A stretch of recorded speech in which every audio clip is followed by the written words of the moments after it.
She laughed at the wife across the restaurant, called her plain, called her small, called her everything a woman calls another woman when she wants to feel larger than her sins. She didn't know the woman she was laughing at signed her performance reviews. She was about to find out. Welcome back, my wonderful family and friends. I am Mr. Zaha. Thanks for tuning in today. A kind words from a man who has seen it all. Marriage are not mostly bed of roses, sometime you need more of. More of what? Can't say. Continue watching, and you will surely know what to do in situations like this. Kindly hit that subscribe button and drop a comment letting me know where you're watching from. Tomorrow, I'll be bringing you another exciting story you definitely don't want to miss. So let's get started. Megan Calloway had been called many things in her 38 years. Quiet, precise, understated, focused. By people who meant it as a compliment, measured, thoughtful, composed. By people who didn't. Plain, boring, forgettable. She had learned, somewhere around her 25th year, that these were often the same people saying different versions of the same thing. That what they were really observing was a woman who did not perform herself for their benefit, and that this made them uncomfortable in ways they translated into criticism. She had stopped being troubled by this somewhere around her 28th year. She had stopped noticing it around her 32nd. By 38, she had other things to think about. Megan had grown up in Franklin, Tennessee, 20 miles south of Nashville, in a household that was loving and moderately chaotic in the way that households with 4 children and 2 working parents tend to be. Her father, Gene Calloway, had run an insurance agency for 30 years with the steady, unspectacular competence of a man who understood that reliability was its own form of excellence. Her mother, Carol, had been a high school English teacher who read constantly and argued that the most dangerous thing you could do was convince a girl her inner life was less important than her surface one. Carol had been right about most things. This was one of them. Megan had gone to Vanderbilt on a partial scholarship, studied business with a concentration in marketing, and graduated with the kind of quiet, excellent record that doesn't make speeches at commencement but shows up 20 years later as the person who built something real. She had gone to work at a mid-sized marketing and brand strategy firm called Archer Creative Group in Nashville, starting as a junior account coordinator at 22, and had spent the next 16 years doing what she did with everything, showing up, paying attention, and being consistently better than anyone who wasn't paying close attention expected. She was, at 38, the chief marketing officer of Archer Creative Group. It was not a small job. Archer had 63 employees, 7 major corporate accounts, and a reputation in the Southeast that had been built largely on the quality of the work that came out of the marketing division that Megan ran. She had rebuilt that division from a 5-person team to a 14-person department over 4 years, had personally landed 3 of their 7 major accounts, and had overseen 2 rebranding campaigns that had won regional awards and 1 that had gotten them written up in Ad Age. She was good at her job in the specific, unshowy way that people who are genuinely good at things tend to be good, without needing the room to know it, without requiring acknowledgement to sustain the effort, fueled by the internal satisfaction of doing something well rather than the external validation of being seen doing it. This was, she had come to understand, both her greatest professional strength and the quality that had made her invisible in certain rooms, including, it seemed, her own marriage. She had met David Calloway. She had taken his name, which she was now reconsidering in the abstract way you reconsider things that have become complicated, at a fundraising gala for the Nashville Symphony 7 years ago. He had been in commercial real estate then, newer to Nashville, with the particular energy of a man who had arrived somewhere with plans and the confidence to believe in them. He was charming in the way that rooms notice, not deeply, but effectively. He told good stories. He remembered details about people that made them feel seen. He had asked Megan 3 questions before asking for her number, which was more than most men managed, and the questions had been good ones, which was more than almost anyone managed. They had dated for a year and a half. He had proposed at the Shelby Bottoms Greenway on a Sunday morning in October. No restaurant, no crowd, just the 2 of them and the river and the fall light coming through the trees. She had said yes with the full, uncomplicated certainty of a woman who had assessed something carefully and found it sound. They had been married for 5 years. The first 2 years had been good, genuinely good, the kind of good that is not nostalgia, but actual memory, real and specific.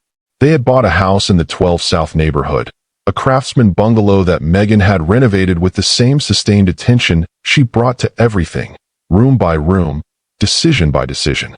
David had built his real estate practice and Megan had continued building Archer, and they had moved through their parallel professional lives with the easy companionability of two people who respected each other's ambitions and didn't require constant overlap. The distance had started gradually, not dramatically. There was no single moment she could identify as the beginning of it. It was more like a slow drift, the kind that happens when two people stop making the small, deliberate choices that keep them close and assume proximity will substitute for intention. David had started traveling more: Atlanta, Charlotte, Memphis, the geography of commercial real estate expansion. Megan had absorbed herself in a particularly demanding period at Archer, the rebranding campaign that had eventually gotten them into ad-age, 14-hour days for 4 months. They had drifted, and when she'd come up for air after the campaign, she had found the distance between them had become habitual, had become, without either of them announcing it, the new normal. She had tried to close it. She had suggested weekends away, had cleared her schedule for dinners that David had sometimes made and sometimes canceled, had asked questions about his work with the genuine interest she actually had in him. He had been responsive in the way of a man going through motions he recognized as correct without being fully present in them. She had told herself it was a phase, that they would find their way back to each other when things settled. Things had not settled. She had not suspected infidelity. This was the thing she would examine later, not with self-recrimination, because she was not a woman who found self-recrimination useful, but with honest assessment. She had not suspected it because she had not wanted to suspect it, which was its own kind of information. The information had arrived instead through a back channel, the way information sometimes does when you have been carefully not looking in a particular direction. Her assistant, a young woman named Priya who was 26 and efficient and deeply loyal in the way of people who are smart enough to recognize competence and principled enough to care about it, had come to Megan's office 3 weeks ago and closed the door and stood with the expression of someone carrying something they would rather not be carrying. "I need to tell you something," Priya had said, "and I want to say first that I genuinely debated whether it was my place. But I decided I would want to know. So I'm telling you." Megan had put down her pen. "Okay. I saw David last Friday evening," Priya said, "at the farmer's market on 8th. He was with a woman." She paused. "They were. It wasn't ambiguous, Megan." "I'm sorry." Megan had held very still. "Did you recognize her?" she asked. Priya's expression had shifted into something more complicated, something that had made Megan's stomach tighten before the words arrived. "That's the other thing," Priya said. "It was Ashley Pruitt." Ashley Pruitt was 29 years old and had been a senior account executive on Megan's marketing team at Archer Creative Group for 14 months. She was talented. Megan had hired her because she was talented, because her portfolio had shown genuine creative instinct, and her interview had demonstrated the kind of client-facing confidence that was hard to teach. She was also beautiful in the high-definition way of someone who was aware of it and had incorporated that awareness into her professional presentation without letting it become the whole of it, which Megan had respected. She had been a good hire. Megan had thought so consistently, had told her so in her last performance review, had fast-tracked her onto 2 of Archer's most visible accounts. Ashley Pruitt worked 12 floors below Megan's office. Ashley Pruitt was apparently sleeping with Megan's husband. And Ashley Pruitt had no idea, not the faintest, most distant idea, that the wife she was laughing about over burgundy and candlelight at Silo Restaurant on a Thursday evening in November was the woman who had hired her, supervised her, mentored her, and held in her hands the entire architecture of her professional future. Megan set down her water glass. Across the restaurant, Ashley's laugh rose again, bright and carrying and completely unguarded. Megan did not turn around. She picked up the menu. She thought, beige. She thought, interesting choice. Dana arrived at 7:14. She came through the door of Silo in her winter coat with her dark hair wind-tousled and her cheeks pink from the November cold, and the particular energized guilt of someone who is 12 minutes late and knows it, and she spotted Megan in the corner and made the universal gesture of apology, hands pressed together, mouth sorry, and wound her way through the tables. She did not notice the couple 2 tables from Megan's corner on the way in. Megan had been watching them for 11 minutes. She had not turned fully. She was seated at an angle that gave her a partial sight line to their table in her peripheral vision, which was enough. Enough to confirm what Priya had told her 3 weeks ago, and what she had spent 3 weeks processing in the careful, methodical way she processed everything. Not reacting, not exploding, gathering. David was in his charcoal blazer, the one he'd bought in Atlanta last spring.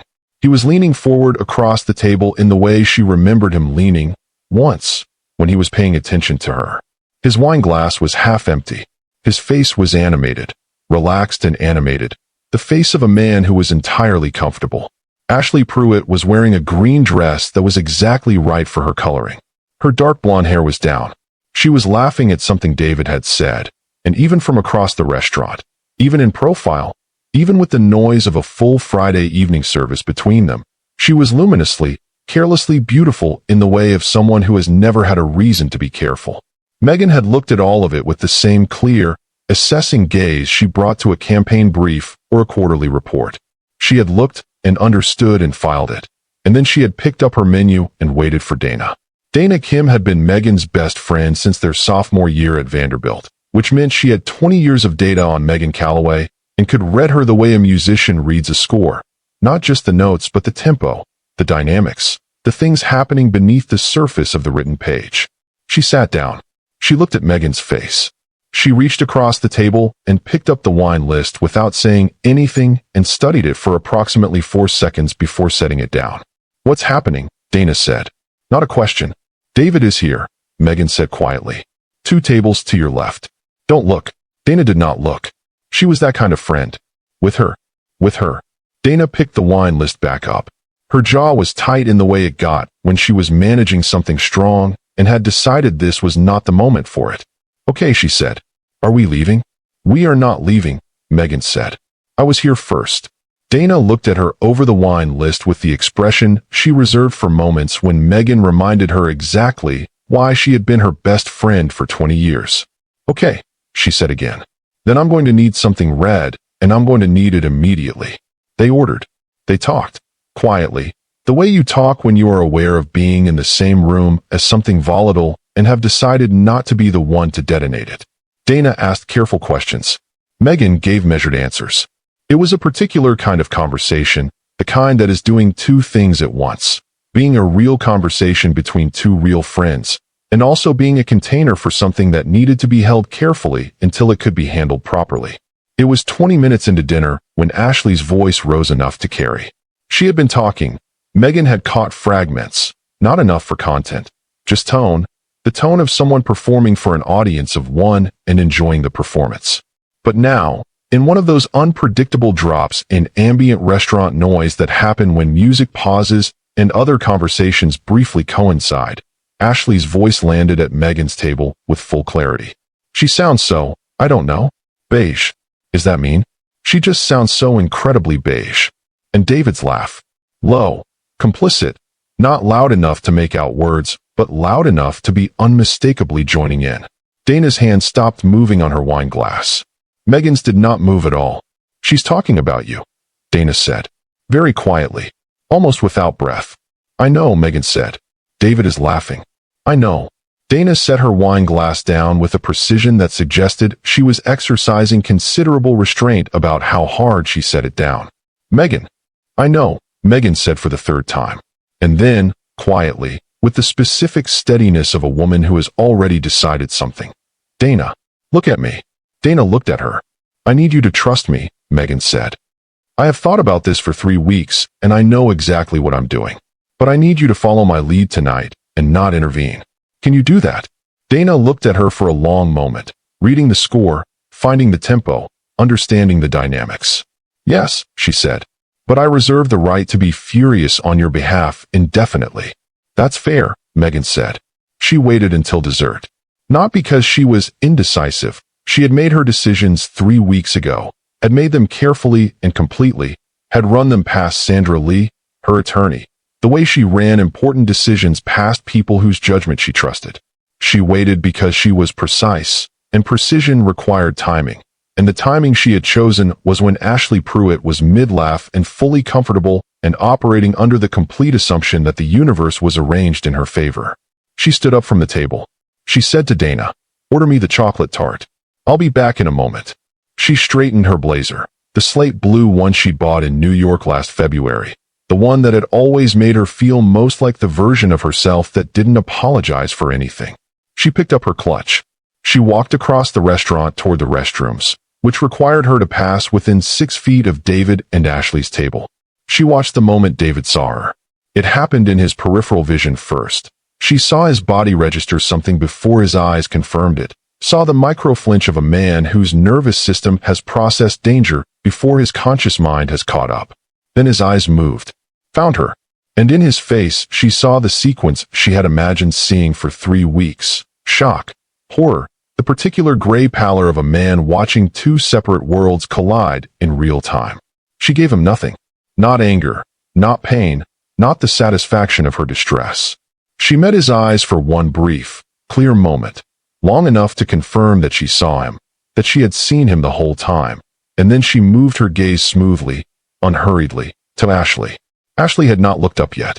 She was finishing a sentence, gesturing with her wine glass, the complete confidence of someone who does not know the room has changed. Megan stopped at their table. "David," she said pleasantly. David looked like a man who had briefly forgotten how to operate his own face. "Megan, I didn't know you were. We were just—" "No need," Megan said. The same pleasant tone. The tone she used in client presentations, in difficult account meetings, in conversations where the power in the room needed to be clear without being announced. Ashley had looked up now. She was looking at Megan with the initial polite attention of someone acknowledging an interruption, and then with the slightly sharper attention of someone processing a face they recognize but can't immediately place. And then, Megan watched it happen, watched the recognition move through Ashley's expression like weather, with the specific, draining recognition of someone who has just understood something that cannot be ununderstood. The color left Ashley Pruitt's face in stages. Because she knew this face. She saw this face in the hallway of the 14th floor 3 times a week. She had sat across from this face in her last performance review and heard it tell her she was on track for a senior promotion. She had forwarded emails to this face, taken direction from this face, said good morning to this face in the elevator with the cheerful ease of someone who had no idea at all, that the woman she'd been casually describing as beige was the woman who ran her entire professional world. "Ashley," Megan said, still pleasant, still composed. The composure of someone who has had 3 weeks to prepare for this moment and has prepared thoroughly. "I thought that was you." Small world. Ashley Pruitt opened her mouth. Nothing came out. Megan did not stay. She had not come to make a scene. Scenes were imprecise, and she was not imprecise. She had come to be seen. To let the room rearrange itself around the truth of who she was. To let the knowledge land in Ashley Pruitt's chest like the specific, cold weight of consequence finally arriving. She had come to end the particular tyranny of being underestimated. She gave them both one more moment. Just one. Just enough, and then she smiled. A real smile. Not cruel. Not triumphant, just clear and full and completely unbeige. "Enjoy your evening," she said. She walked to the restroom. She stood at the sink and ran cold water over her wrists, a thing her mother had taught her as a girl, for moments when the feeling was too large, and she looked at herself in the mirror. She thought about David's face. She thought about 3 weeks of gathering and waiting and being precise. She thought about Ashley's laugh carrying across a restaurant. She thought about what came next. Then she dried her hands, straightened her blazer, and walked back to her table. The chocolate tart was waiting. Dana was watching her with the expression of someone who had just witnessed something she would be describing to people for years. "How do you feel?" Dana asked quietly. Megan picked up her fork. "Hungry," she said. Dana laughed, a short, involuntary, completely genuine laugh. The kind that comes when tension releases through the only available exit. Across the restaurant, Ashley Pruitt's chair was empty. David was staring at his wine glass. Have you ever walked into a room and completely changed its temperature without raising your voice? Tell us in the comments. We want to hear from you. ACT 2 complete. 1,500 words. David was home before her. She had known he would be.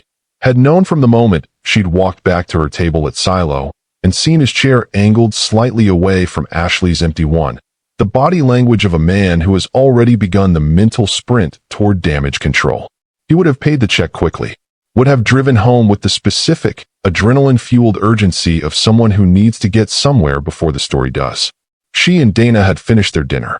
Not performatively, not to make a point, though it made one, but because the chocolate tart was genuinely good, and because Dana had ordered the creme brulee, and because Megan Calloway had decided a long time ago that she would not let other people's failures interrupt her pleasures. They had sat for an hour after the plates were cleared, talking the way they talked when things were serious, low and honest, and without the social padding that conversations accumulate when they are not between people who have known each other for 20 years. Dana had asked the questions that needed asking. Megan had answered them as truthfully as she could, which was truthfully enough that by the end of the hour she had articulated things she hadn't quite said aloud before, even to herself. "Do you still love him?" Dana had asked. The last question, the most important one. Megan had held it for a long moment. "I love who he was," she said carefully. "I love who I believed he was becoming. Whether those things are still true," she stopped. "That's what I need to find out." Dana had driven her home, had hugged her at the car door with the full-bodied, wordless intensity of a hug that says everything a person has decided not to put into sentences. Then she had driven away, and Megan had stood in the driveway of the Craftsman bungalow on the 12th South Street. She had renovated room by room, decision by decision, and looked at the lights on inside. David was home. She went in. He was in the kitchen, standing at the counter with a glass of water he wasn't drinking, still in his charcoal blazer, with the expression of a man who has rehearsed several versions of something and discarded them all, and is now standing in the wreckage of his own preparation. He looked, Megan thought, like she had never quite seen him look before. Not guilty. Guilt was too simple for what was on his face. It was more total than guilt. It was the expression of a man who has been operating under a set of assumptions that have just been revealed, all at once, to be completely wrong. Not just about what he'd done, about everything surrounding it. About the woman he'd done it to. About the room he thought he was standing in. Ashley had apparently said something to him before she left the restaurant. Megan could tell because his eyes, when they found her in the kitchen doorway, carried a specific quality of new information, the look of a man who has just been told something that rearranged the walls. "She's on your team," he said. His voice was careful in the way of someone testing ice. "Ashley, she works for you. She works at Archer," Megan said, setting her clutch on the counter. "She's a senior account executive in my marketing division. I hired her 14 months ago." She went to the cabinet and took down a glass, filled it from the tap. "I mentored her. I put her on our 2 most visible accounts. I wrote a commendation for her personnel file in August." David pressed his hand over his mouth. "She didn't know," he said. "She had no idea who you were." "I know she didn't," Megan said. "How long have you known?" About her and me?" 3 weeks. She drank her water. "Set the glass down. Priya saw you together at the farmer's market." He closed his eyes. When he opened them, they were red-rimmed and she could see, moving beneath the surface of his face, the complicated weather of a man in the process of understanding the full dimensions of what he had done. "Megan, not tonight," she said. He stopped. "I have thought very carefully about how I want to handle this," she said, "and I have made some decisions. But tonight is not the night for the conversation, because tonight I am tired and I have had a glass of wine, and I need to have this conversation when I am at my best, because I deserve to be at my best for it." She looked at him with the clear, unblinking gaze that her Archer colleagues had once described, in a moment of candid appreciation, as the look that meant the meeting was about to get real. "We will talk tomorrow. Tonight you're going to sleep in the guest room." He didn't argue. She had not expected him to. She went upstairs. She lay in their bed in the dark and listened to the 12 South neighborhood settle into its Friday night sounds. A car passing, someone's music briefly audible, the particular quiet of a residential street after 10, and she let herself feel, in the privacy of the dark, what she hadn't let herself feel in the restaurant or the kitchen. The grief of it, not the rage. She would get to the rage. It was there. She could feel its edges. But the grief came first, the way grief always does, because grief is what you feel for something you loved, and she had loved David. Had loved the specific, particular person she had believed him to be. And the distance between that person and the man standing in her kitchen in his charcoal blazer was a distance she hadn't known she was crossing until she was already on the other side of it. She let herself feel it for exactly as long as it needed to be felt.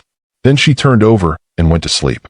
On Monday morning, Ashley Pruitt appeared at the door of Megan's office at Archer Creative Group at 9:15. Megan had been expecting this.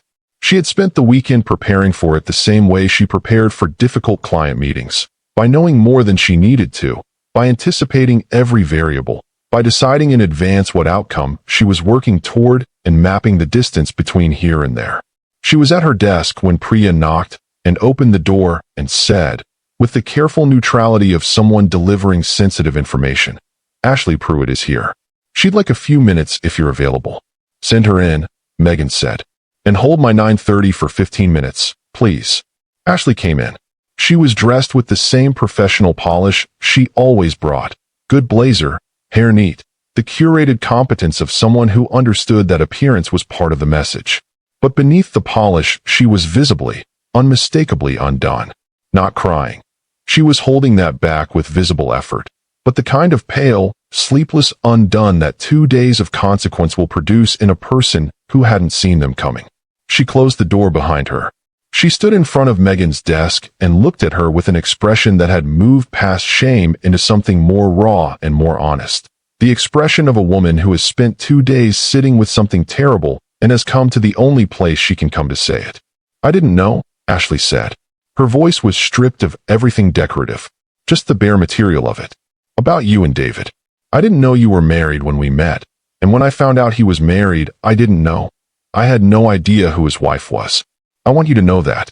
I know it doesn't fix anything, but I need you to know I wasn't. I wasn't doing this to you knowingly." Megan looked at her. Ashley's hands were clasped in front of her, tightly, the way you hold something when you're trying to keep yourself steady. "And what I said at the restaurant," she said, and her voice dropped lower and rougher. "About you being what I said. I didn't know I was. I had no idea you were sitting there and she stopped, steadied herself visibly. "There's no excuse for it. Even if you hadn't been there. It was cruel, and it was small, and I'm ashamed of it."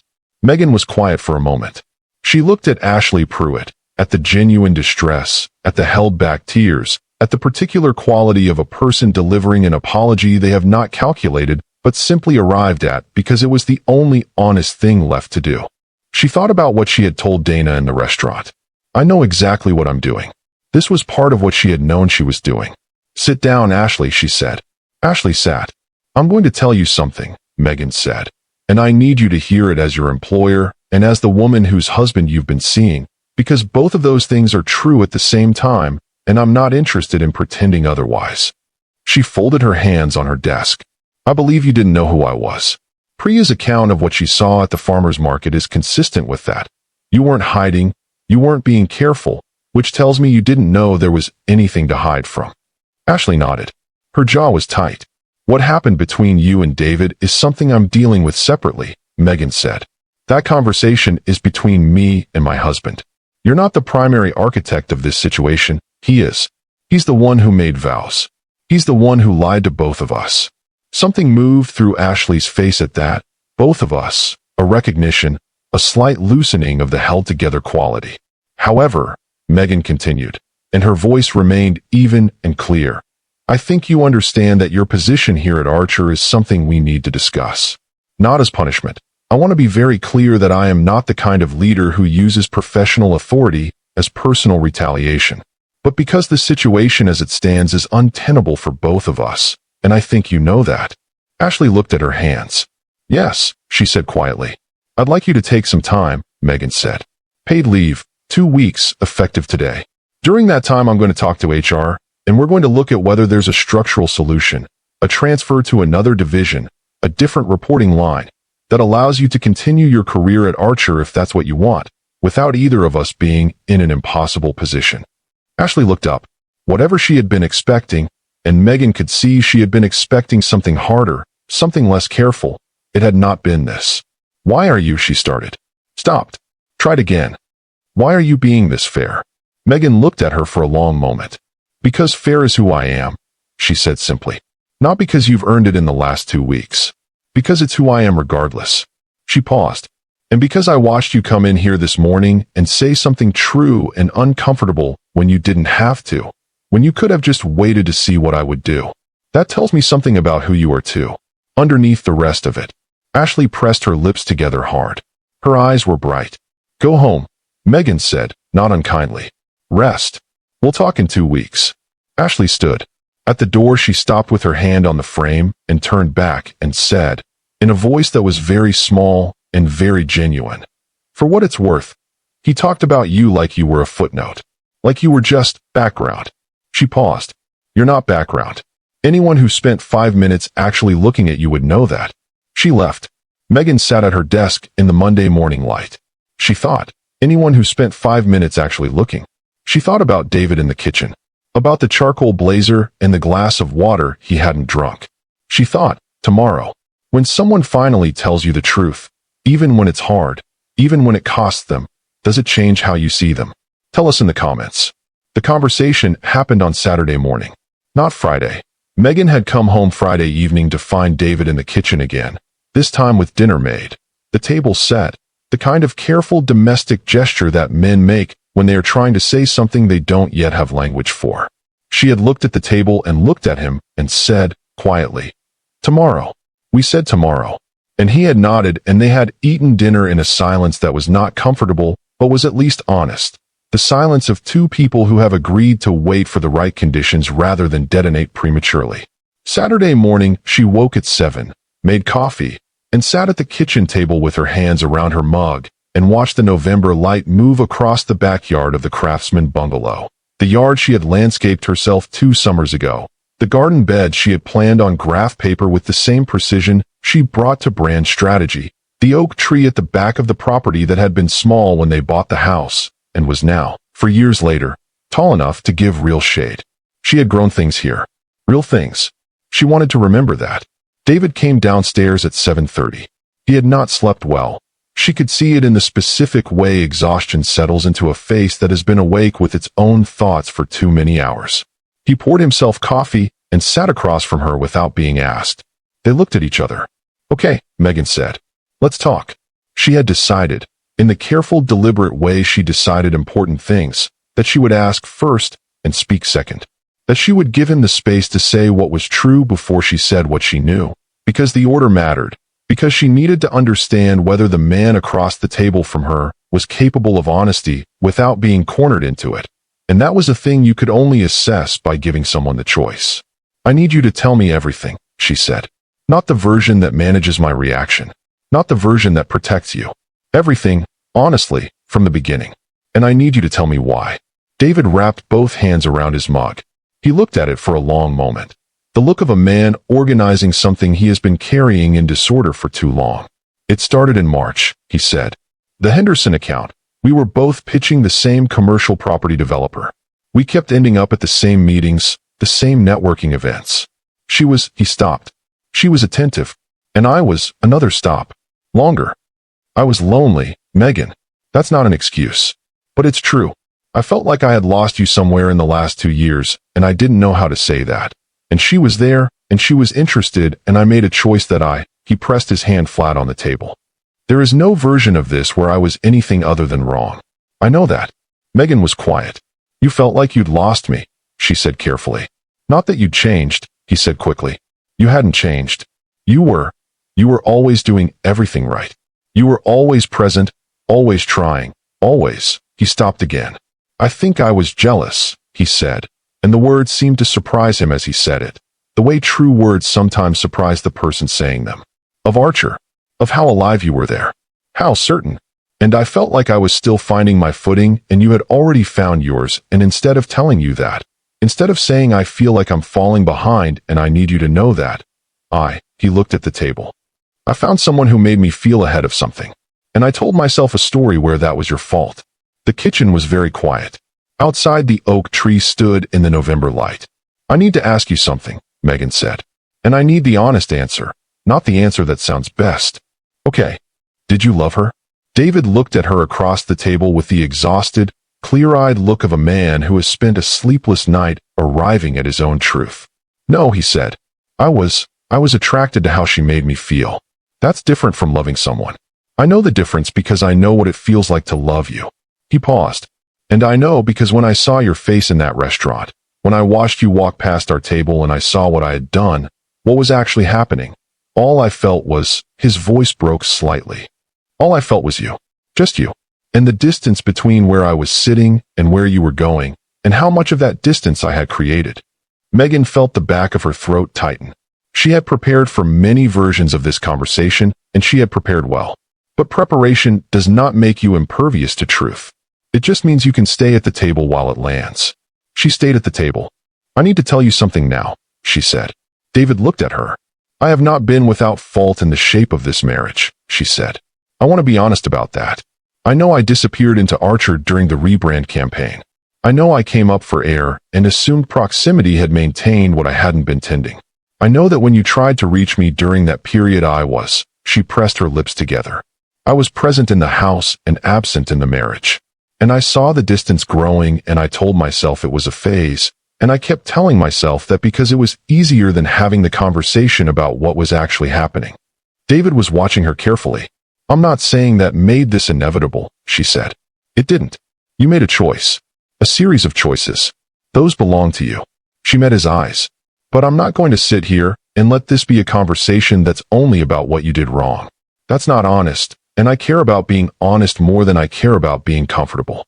Something in David's face shifted, deeply, visibly, the way a face shifts when a person receives something they didn't know they needed. "The other thing," Megan said. She reached into the pocket of her cardigan and placed something on the table between them, a business card. Her business card.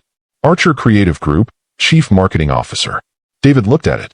"I want you to understand what you described as background," she said. "What you laughed about across a restaurant. What you allowed to be called beige."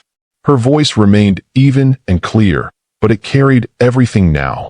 The Franklin house on the street where the heat worked and the books were plentiful. The Vanderbilt scholarship. The 16 years of showing up and being better than expected. The 63 employees and the 7 accounts and the ad age write-up and the division she had built from 5 people to 14. "I am the chief marketing officer of a 63-person company.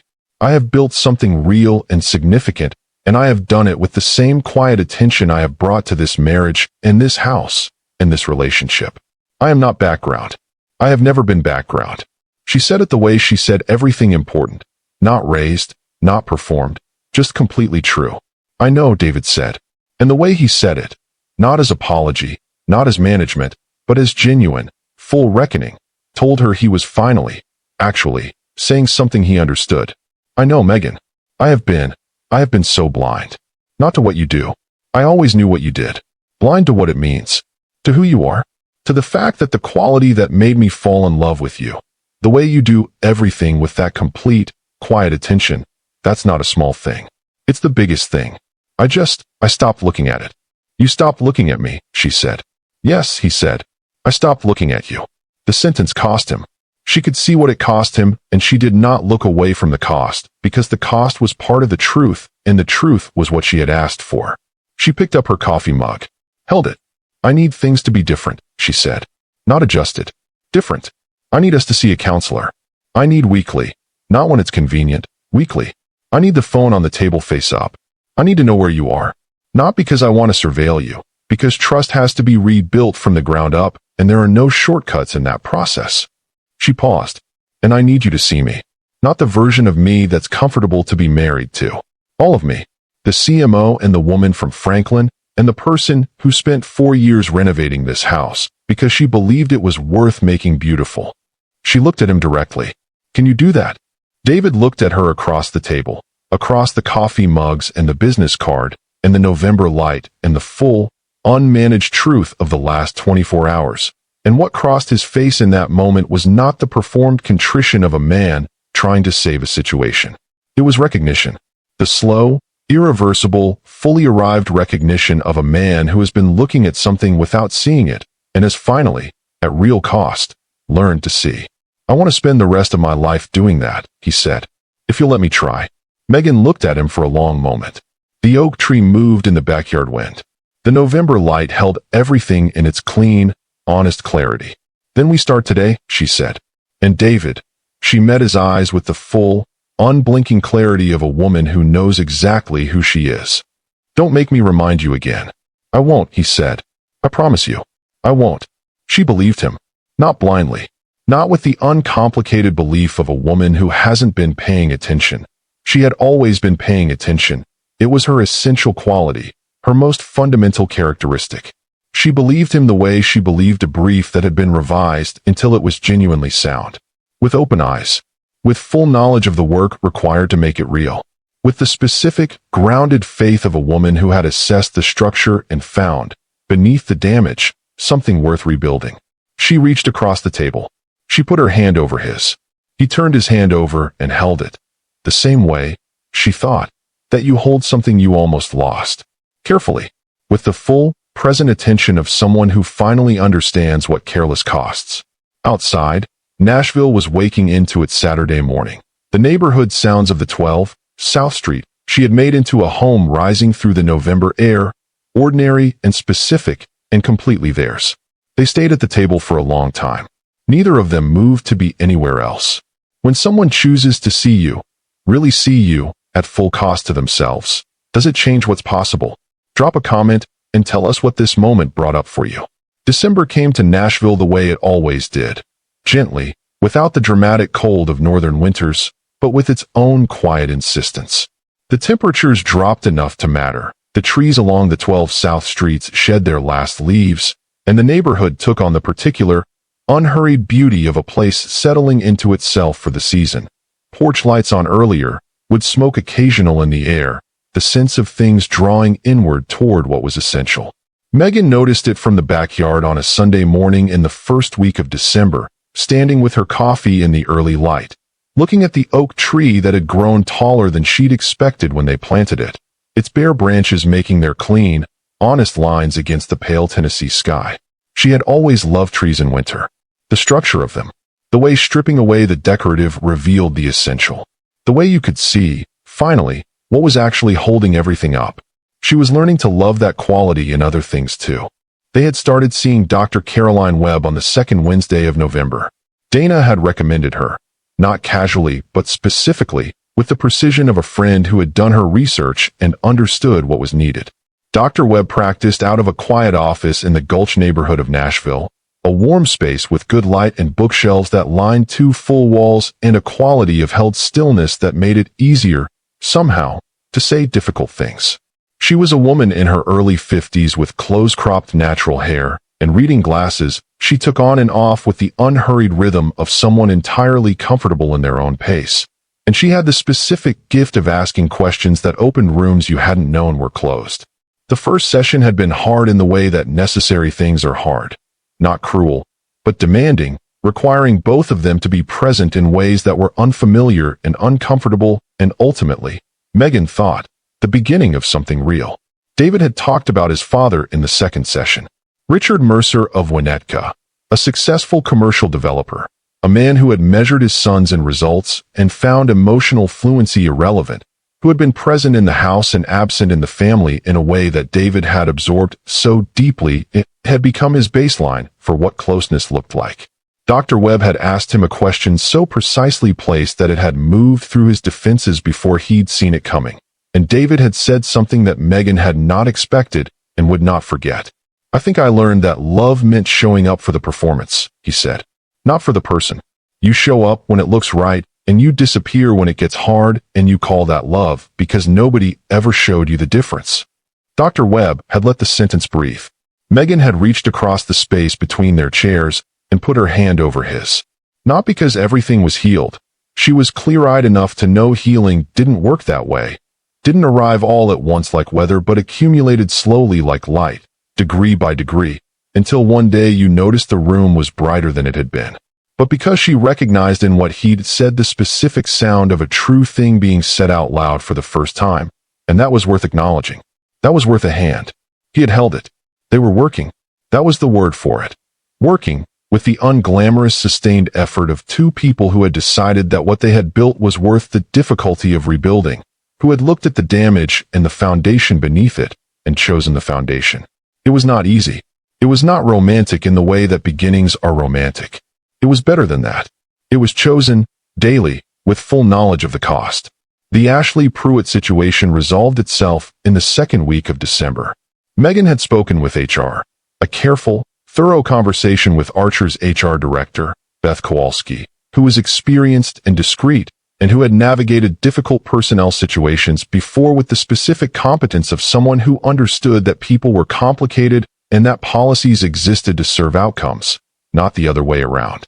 They had identified a structural solution, a transfer for Ashley to Archer's Atlanta office, where the firm had a smaller satellite operation that was growing and needed exactly the kind of senior account talent Ashley represented. It was not a demotion. The Atlanta accounts were significant. The role was comparable. The opportunity was genuine. It was, Megan had been careful to ensure, a door rather than a wall. Ashley had come to Megan's office on a Thursday afternoon to discuss it. She had been different from the Monday morning version, not less genuine, but more settled. The way people settle when they've had time to sit with something and have decided who they're going to be about it. She sat across from Megan's desk and listened to the Atlanta proposal with the careful attention of someone taking it seriously. "It's a real opportunity," Megan said. "The Atlanta clients are strong. There's genuine room to grow there." She paused. "I want to be clear that this is not retaliation. I told you who I am and I meant it." Ashley looked at her for a long moment. "I know," she said. I've spent a lot of time thinking about you, actually. About who you are." She paused. "I think I've spent most of my career trying to be visible, trying to make sure people knew I was in the room.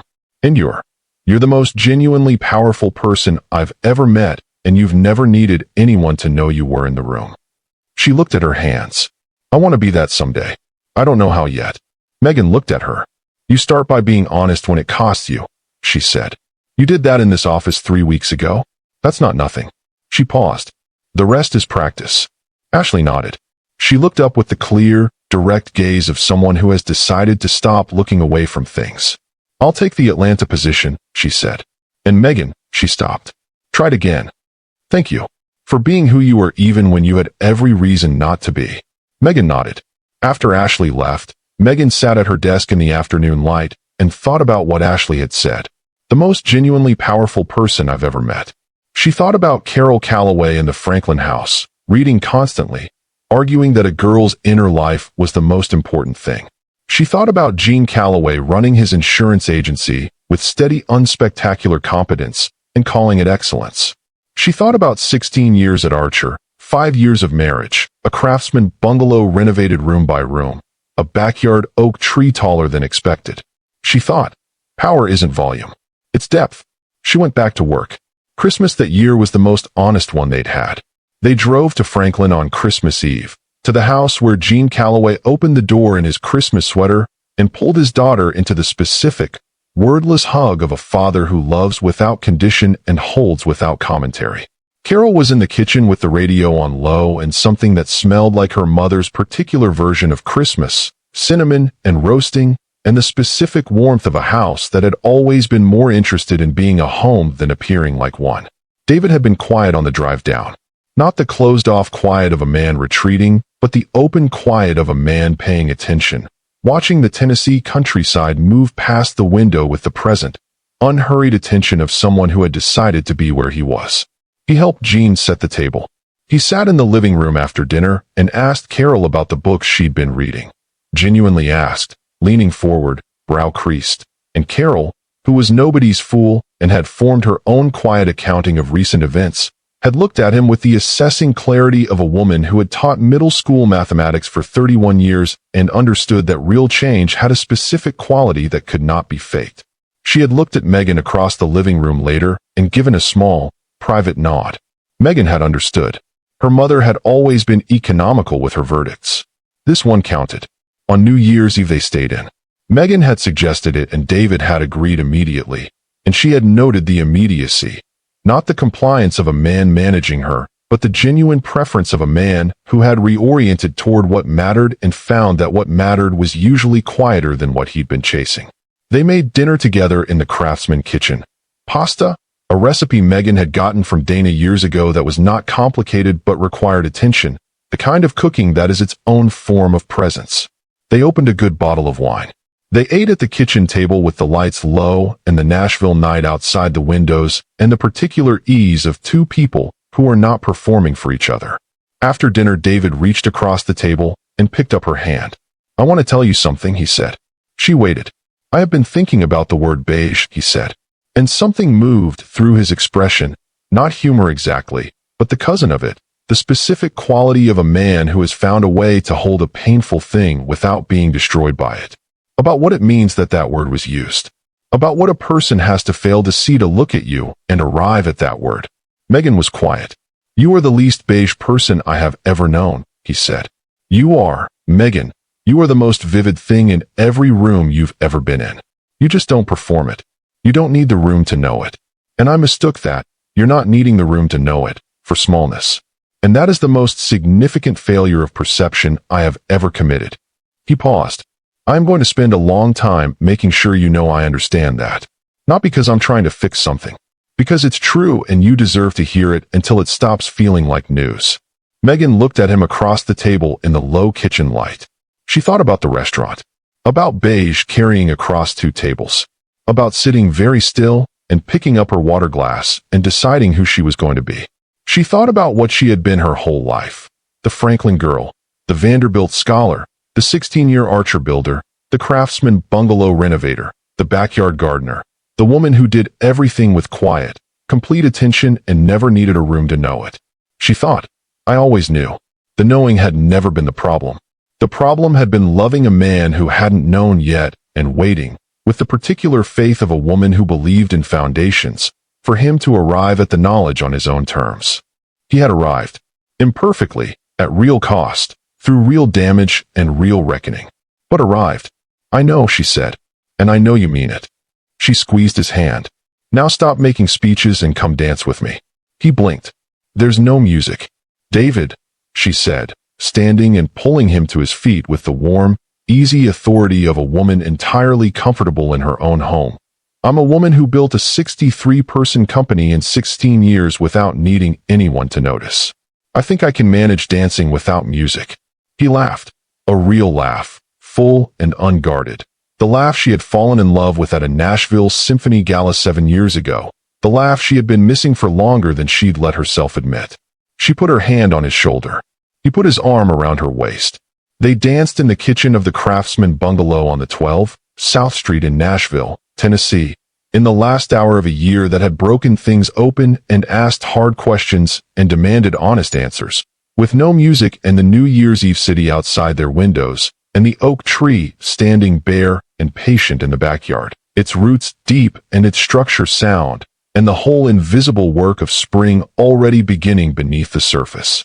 In January, Megan was named to Nashville Business Journal's list of most influential executives in Middle Tennessee. Priya brought the notification to her office on a Tuesday morning with the particular pleased energy of someone who feels personally vindicated by good news for someone they respect. The profile they'd written was 3 paragraphs, focused on Archer's growth, the rebranding campaigns, the division she'd built. The last line read, "Callaway leads with a quiet authority that her colleagues describe as the most consistent force in the building." Megan read it twice. She thought about beige. She thought about quiet authority. She thought, same woman, different eyes. She set the notification down and went back to work. That evening, David had the article pulled up on his laptop when she got home. He had put it in a frame, an actual frame, the kind you put on a wall, already hung in the hallway of the Craftsman Bungalow between the coat rack and the mirror, at eye level, where you couldn't miss it coming or going. Megan stood in the hallway in her coat and looked at it. She looked at him. "Too much?" he asked. She looked back at the frame, at the 3 paragraphs, at quiet authority at eye level in her own hallway. "No," she said. "It's right." She hung up her coat. She went into the kitchen where dinner was already made and the table was set, and the man she had chosen was learning, daily and imperfectly and with real sustained effort, to see her. She sat down. She was home. She never raised her voice. She never needed to. She simply was, fully, completely, unapologetically, exactly who she had always been. And in the end, that was the most powerful thing in every room she ever walked into. If this story moved you, if it reminded you of your own quiet strength, of the version of yourself that never needed a room to know its own worth, tell us in the comments below. Your words matter here. And if you're not subscribed yet, join this community, because we tell stories like this one every single week. Stories about people who hold their ground, do the work, and come out on the other side of hard things with something better than what they had before. See you in the next one. Thank you so much for watching my story all the way to the end. Your support means everything. Don't forget to subscribe to my channel and drop a comment below. I'd love to hear your thoughts.